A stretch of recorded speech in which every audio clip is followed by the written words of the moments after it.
Today we are going to be in reading number 2 of our Good and Evil series, and today we're going to focus in on absolute moral values.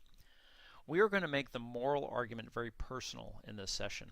You should have a wonderful time with students discussing the issues raised. Welcome to Tested as Trained, where our goal is to present Scripture and the evidence for Christianity in a way that destroys arguments and pretensions of every kind that sets itself up against the knowledge of God in order to keep our kids Christian. The purpose of this video is to guide your preparation for this lesson. You will have the correct answers to the questions, learn the key ideas, and gain some ideas for engaging your students in the discussion. The key takeaway for this lesson is that if nothing is really absolutely right or wrong, then those in power get to do what they want. If they want to harm you or your family, then you cannot say that they are wrong. Looking at the questions, number 1. Only a power to which we are all responsible can set a moral standard for everyone, no matter when or where they live. That's true. Slavery is wrong. It always has been and always will be. True. Relativism means that there is no absolute right or wrong. True. Governments determine what is morally right and wrong.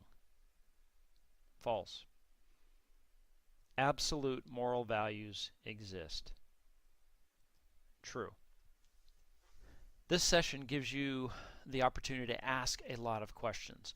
Build on last session's discussion, but really get to some hot button issues to press them on whether or not they're absolutely right or wrong.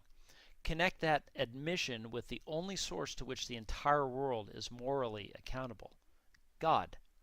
When a skeptic in class wants to be a smarty pants and say that some heinous crime isn't always wrong, then after you've clarified that they aren't talking about some justified act such as self-defense versus murder, then you can dig into whether or not they believe in the God of the Bible.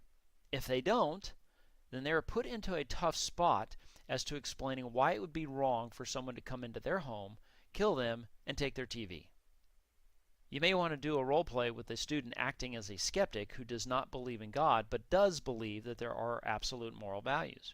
You get to ask them why we should accept their opinion. In what authority is it based if we all happened by accident? Come up with your own ways and your own examples of how to engage the kids. Remember to use current events or relate things that are happening in your community or in the lives of your kids to make these lessons real. Ask a bunch of questions. Get excited about the next session because we set out to address good and evil head on. We are going to look at how an all-loving, all-powerful God can coexist with evil. God gave us free will for a great reason. Respect your kids' intellect, test their knowledge of Scripture and the evidence that supports the claims of Scripture, and you are training them to impact the world for Christ. I speak and train extensively on the topic of properly training our youth, and I'm happy to consider engaging with your organization too. Please send an email to me at b@bracebarber.com if you have any requests, questions, comments, critiques, or ideas. Have a blessed day.